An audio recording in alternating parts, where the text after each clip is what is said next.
Alright guys, so we're back with cooking with Mr. Pookie, I guess, and I'm going to be showing you guys a couple recipes that I know how to make that are easy, really good, basic. I'm going to teach you how to cook a steak in a skillet, you know, because not everyone has a barbecue grill. Some of you live in apartments, stuff like that, where they may not allow a barbecue grill, or you have to like go to a common area to use it.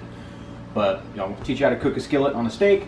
I'm going to teach you how to make chicken parmesan, at least the way I know how to make it, and I'm going to show you how I make some bread. We buy these frozen loaves of bread, and I'll show you how to make that, and show you how to cook vegetables like squash and stuff, and kind of season them up and make it kind of nice, and you know, just everything on the stove in the oven.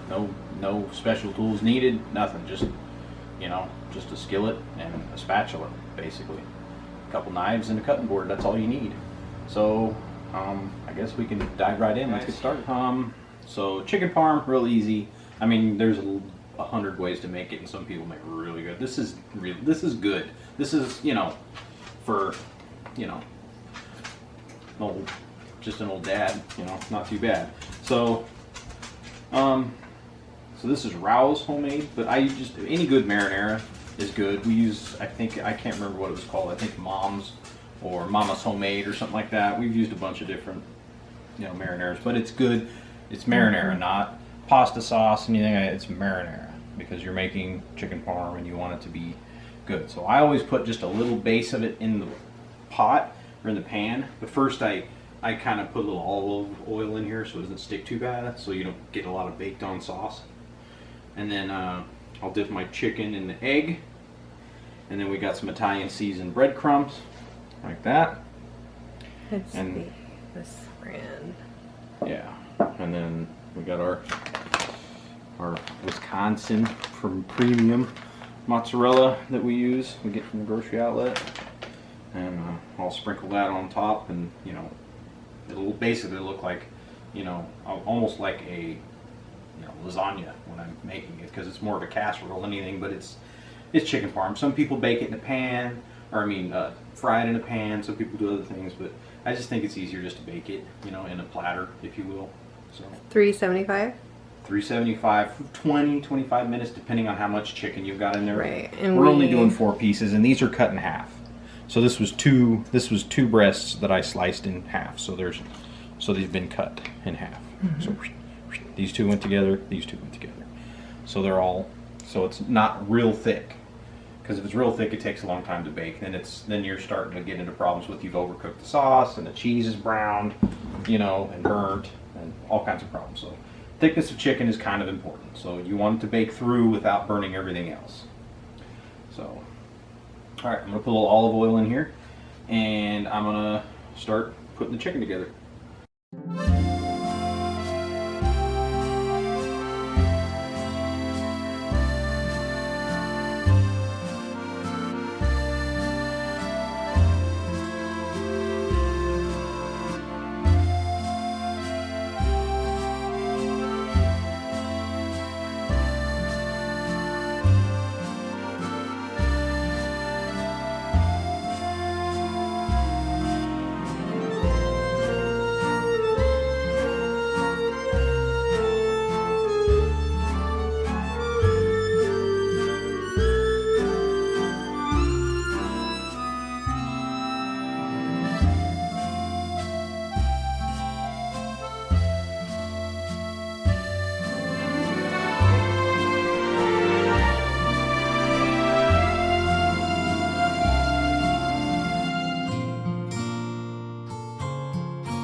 So we get these loaves of bread. You can find them just about anywhere. They come in a 3-pack, I believe, in a bag. They're frozen, you know, and you take them out, and if you want them to like rise slowly, you leave them in the refrigerator. They can like rise all day.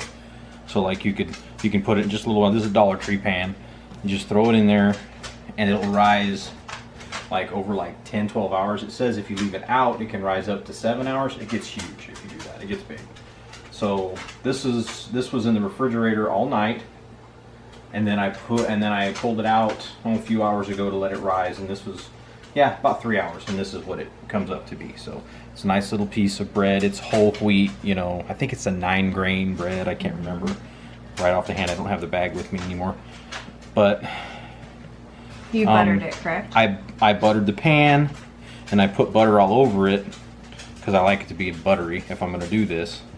So then I will, I'll take and I'll slather the butter on there, and you cook this for 25 minutes.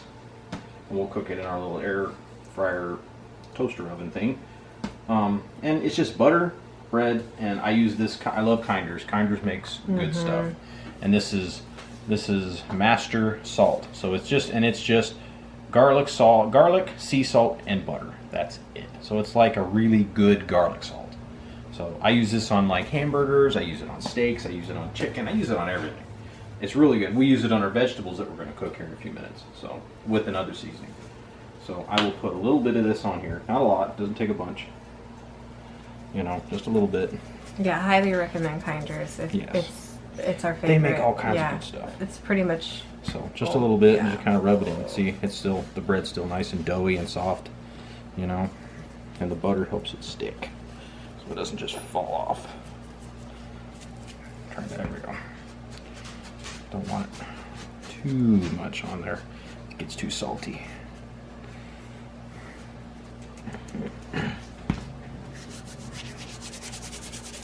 Right spots, all right.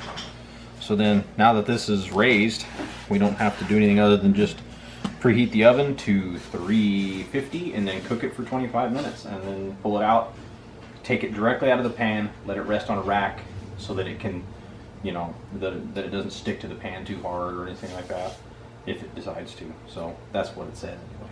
So that's how we do that. So next we're gonna do our veggies. So we love squash. We love zucchini.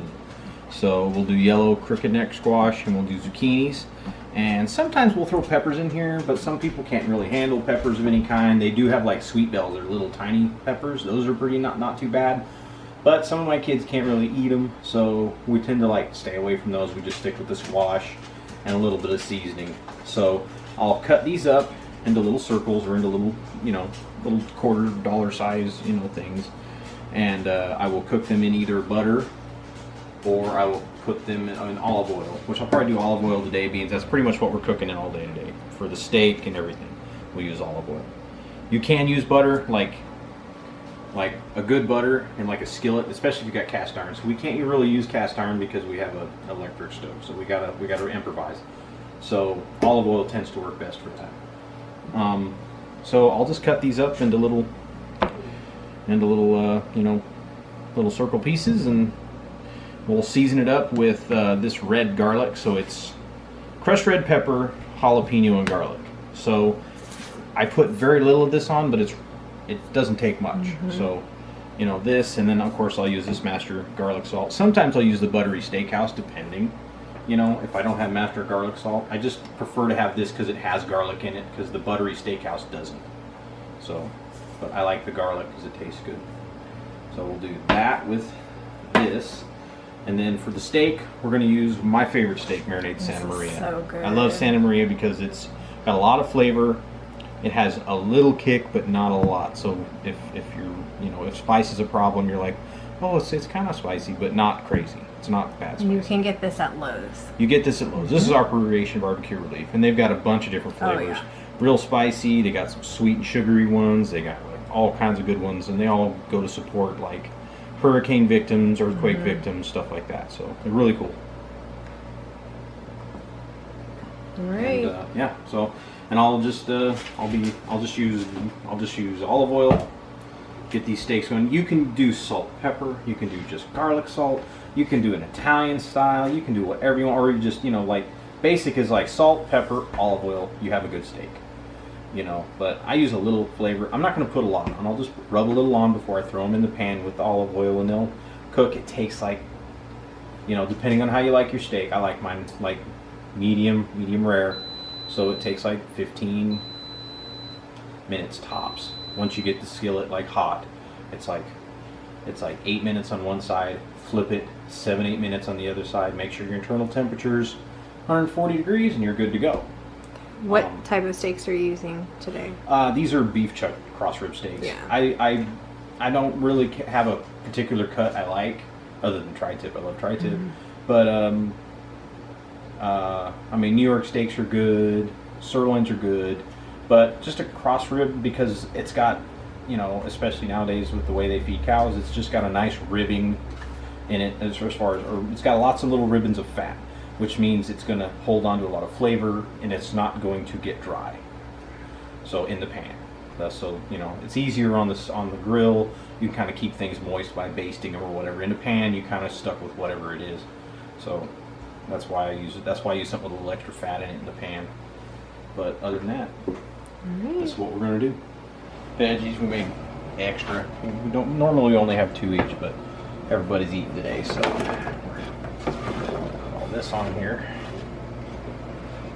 And it's good to cut them in thicker pieces, because they're going to want to get like soft and, you know, want to fall apart on you. So if you cut them too thin, they'll want to curl up and wrinkle and fall apart, and it just turns into mush. So you want them to have some substance to them, so a little thicker, so like that. If this just kind of worked around. This is a lot for this skillet actually, but we'll make it work. All right, so then put a little of the red garlic, just a little bit, like so. That's plenty, because you don't want too much because it'll get spicy. So at least with that salt. And then I'll put more of this on. This one's being difficult. There we go. That's so good. Just like That's that. It already smells Yeah. amazing. So just a couple steaks. They're about the same size. These are probably like 6-8 ounce steaks, something like that. They're, you know, about an inch thick. You know, about 8 inches long. So, and then we'll just use a little Santa Maria, just a little bit. You don't want a lot.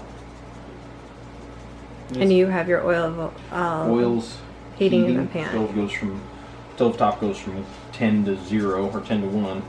So 5, 6 is medium heat. So we'll put this on here and then we'll rub it in, so that it gets into the meat. And then we'll flip it over and do the same thing.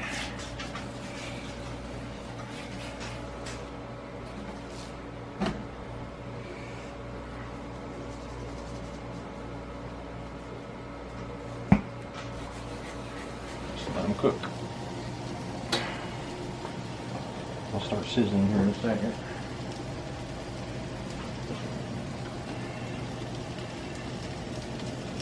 How many minutes on each side, do you think? When the skillets, I mean, it's a little early, I think. I should have waited just a few more minutes, but I thought it was ready. Skillet should get about, you know, you should preheat the skillet up, and then it should sizzle as soon as you put them in there. And if, you know, you got to get your meat temperature, because I use a meat thermometer here, you know, for the guy. Internal temperature in the very middle should be, about 140. That's safe. It's safe for meat. Safe for beef. Pork, and you'd be a little higher. Chicken, roughly 145, 150. You know, depending on the thickness of the meat. So. And those are still sauteing over there. We have our bread over here, getting nice and toasty, and the chicken has about 30 seconds to go. 30 seconds to go.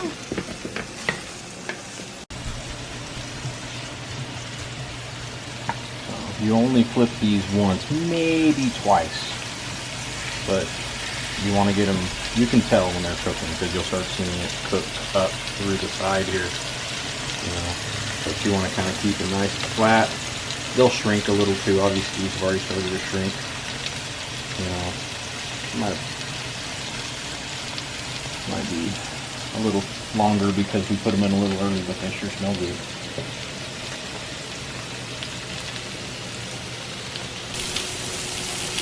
Alright guys, these veggies are basically done. Just a little crispy, they're soft. Some of them are a little crispier than others, but it kind of gives it character.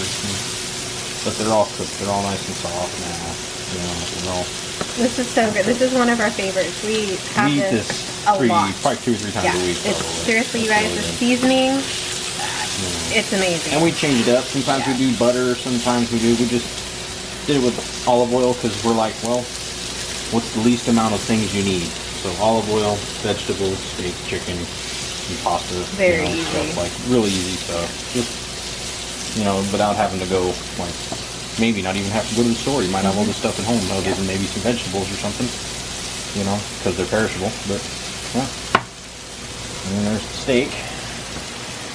Let's turn that off, probably. You can see it's still rare. See, it's got a little blood in it. So I'm going to turn it one more time so you can see that it's cooked. Got a little crispy the first time, I think, because I put it in a little early. But that's how it should look. Nice and fully cooked. Ready to go. We're ready to plate. And there's the chicken parm. All nice and cooked. And delicious. It smells really good. There it is, all plated up. Just, you know, skillet fried vegetables with a little bit of seasoning, some olive oil. Here's a pan. Oops.